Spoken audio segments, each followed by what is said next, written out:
మనం కూడా గుర్తుపెట్టుకోవాలి. ఎవరిని మనం అన్యాయంగా నిందిస్తామో వారి ఉసురు కారణంగానే మనం దెబ్బతింటామండి, అనుమానం ఏం లేదండి.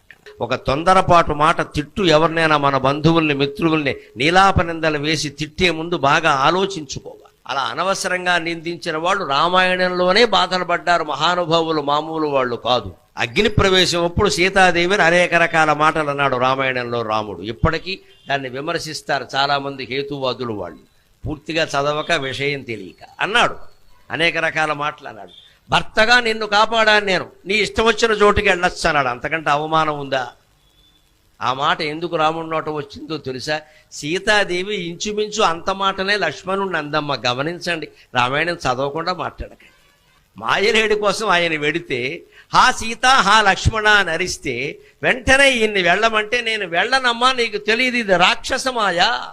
వాడు అనేక రకాల మాయలు చేసేవాడు.